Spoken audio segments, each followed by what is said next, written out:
Hello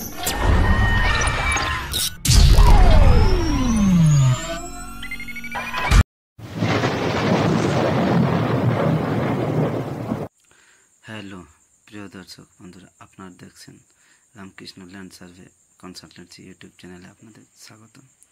আজকে আমরা যেটি দেখব, আজকে আমরা বাংলার ভূমি অ্যাপস থেকে বা সাইট থেকে যে ম্যাপটি পাওয়া যায় সেটিকে স্কেলিং করব, সেটি দেখব। ঠিক আছে, যে সেটাকে আমরা কীভাবে পিডিএফ থেকে কনভার্ট করব ডিডাব্লিউজি ফাইলে। ঠিক আছে, তো চলুন আমরা শুরু করি। এই দেখুন, আমরা একটা ম্যাপ নিয়ে নিচ্ছি। এখানে পিডিএফ আমার আছে আগের থেকেই, সেটা নিয়ে নিলাম। ঠিক আছে, এখানে আমি স্কেল দিয়ে দিচ্ছি একটা 3960। ঠিক আছে, তারপরে আমি পরে অ্যালাইন করব মাদার কপির সাথে। ঠিক আছে, এই যে ইম্পোর্ট হচ্ছে, একটু সময় লাগবে। ঠিক আছে, ওয়েট করুন। পিডিএফ ইম্পোর্ট হচ্ছে। ঠিক আছে, একটু তো সময় লাগবে। এই দেখুন চলে আসলো। ঠিক আছে, এরপরে এটাকে আমরা কনভার্ট করব ডিডাব্লিউজি ফাইলে। তারপরে দেখবো যে যে কালার আছে, লাইনের কালার, টেক্সটের কালার, এগুলো চেঞ্জ করে দেখাবো। ঠিক আছে, তো এখানে আমরা প্রথমে একটা যে কোনো হ্যাচিংকে আমরা সিলেক্ট করি, যে কোনো প্লটের। এই দেখুন, এটাকে আমি সিলেক্ট করলাম। এরপর কী করবো, এখান থেকে আমি সিলেক্ট সিমিলার করব। তাতে কি হবে, যে যদি মৌজাতে যতগুলো সিলেক্ট সিমিলার করলাম, তো এগুলো সবগুলো সিলেক্ট হয়ে গেল। তাহলে একবার আমি এখান থেকে ইরেজ করতে পারবো। এটাকে ইরেজ করে দিলাম। এরপরে যে দেখছেন, এটাতে আমি কালার চেঞ্জ করবো। এরপরে লাইন, যে পলি লাইন আছে, পলি লাইন বা আর আছে টেক্সট, এগুলোর আমি কালার চেঞ্জ করবো। ঠিক আছে, তো চলুন দেখি, শুরু করি।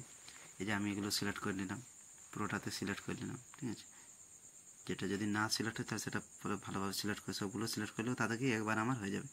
দেখুন, আমার প্রপার্টিজে এলাম, এখান থেকে আমি পলিলাম সিলেক্ট করলাম। পলিলামের আমি যেটা কালার আমি চেঞ্জ করতে পারি। ঠিক আছে, আমার ইচ্ছা মতন আমি সেটা দিতে পারি, আমি সেটা দিয়ে দিলাম। এরপর আমি লাইন ওয়ার্ডটা একটু বেশি ছিল, সেটা আমি কম করলাম। ঠিক আছে, এরপর আমি টেক্সটের কালার চেঞ্জ করবো। এই দেখুন, এখানে আমার যেটা ইচ্ছা আমি এখানে রেখে দিলাম, আমার এই হলুদ কালারটাই রেখে দিলাম। ঠিক আছে, এই দেখুন হয়ে গেছে। ঠিক আছে, এটা ডিডাব্লিউজি ফাইলে আমার কনভার্ট হয়ে গেছে। এরপর এটাকে আমরা কী করবো, স্কেলিং করব। ঠিক আছে, এটা তো আমার কোনো স্কেলিংয়ে নেই, একটা জানি না কি স্কেল দিয়েছে, তখন আমি দিয়েছিলাম 3960, কিন্তু সেটা অনেক বড় হয়েছে, কারণ সেটাতে কী স্কেলে ছিল সেটা আমার জানা ছিল না। এবার দেখুন, আমি মাদার কপিটাকে আমি এখানে নিয়ে আসছি। ঠিক আছে, মাদার কপিটার এখানে স্কেল দিল 3960, ওকে করলাম। ঠিক আছে, এরপরে আমি এখানে সিলেক্ট করলাম, নিয়ে রেখে দিলাম এখানে। এরপরে কী করব, এটাকে আমি এরপরে অ্যালাইন করব এখান থেকে। ঠিক আছে, এই যে এটা দেখছেন, এটার উপরে আমি ওটাকে দুটো ডিস্টেন্স দিয়ে বা দুটো পয়েন্ট দিয়ে এটাকে অ্যালাইন করব। আমি অ্যালাইন কমান্ড দিলাম। এরপর সিলেক্ট অবজেক্ট বলছে, আমি সিলেক্ট করবো তাহলে যে অবজেক্টটাকে আমি অ্যালাইন করতে চাই। ঠিক আছে, ঠিক আছে, এখন প্রপারলি সিলেক্ট হলো না, আমার পুরো সিলেক্ট করে নিই। এই দেখুন, আমি এখানে সিলেক্ট করলাম। ঠিক আছে, আবার একবার পুরোটাকে সিলেক্ট করে নিই, প্রপারলি সিলেক্ট হয়ে গেছে আমার। এরপর আমি এন্টার করলাম। এবার ফার্স্ট শর্ট পয়েন্ট চাইছে।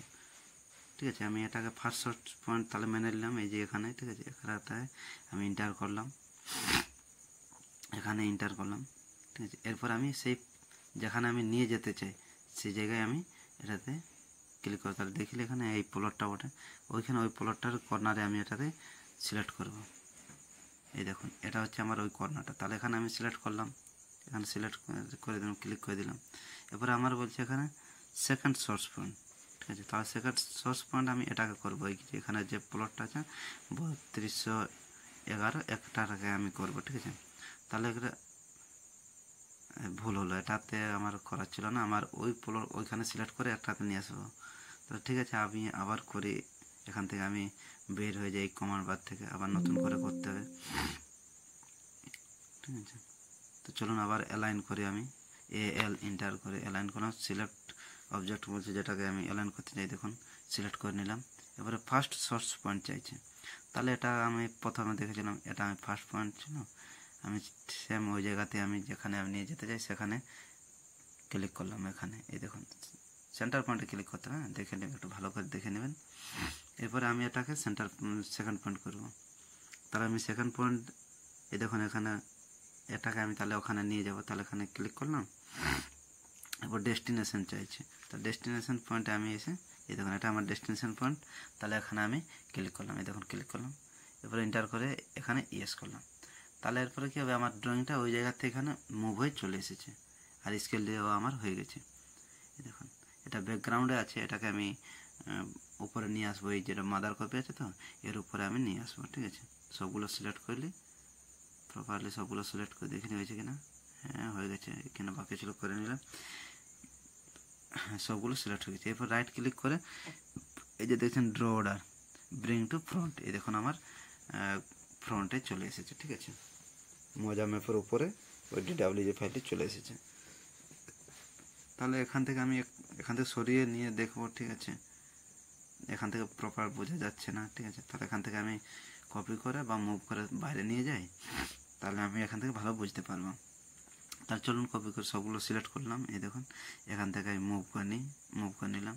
এই দেখুন মুভ করে আমি বাইরে নিয়ে এলাম, তাতে কী হলো আমার প্রপারলি এখন দেখা যাচ্ছে। ঠিক আছে, আর এখানে কি আমার পুরোটা স্কেলিং হয়ে গেছে।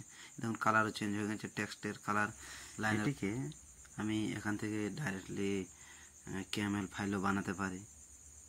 ঠিক আছে, বা আমি যদি পার্টিকুলার কোনো এক জায়গাকে আমি এখান থেকে প্রিন্ট দিতে চাই A4 সাইজ বা A1 A0-তে, তাহলে এখান থেকে আমার প্রিন্টও হবে। ঠিক আছে, এই যে পুরো ম্যাপটি দেখতে পাচ্ছেন, এই সেম কালারও দিতে পারতো বা কালার চেঞ্জ করতেও পারো। ঠিক আছে, তাহলে এখান থেকে যদি KML ফাইল করতে পারো, তাহলে KML ফাইল করার যা পদ্ধতি আছে সেভাবে তোমাদেরকে করতে হবে। পরবর্তী ভিডিওতে দেখাবো যে ডাইরেক্টলি অটোক্যাড থেকে কীভাবে KML ফাইলে কনভার্ট করা যায়।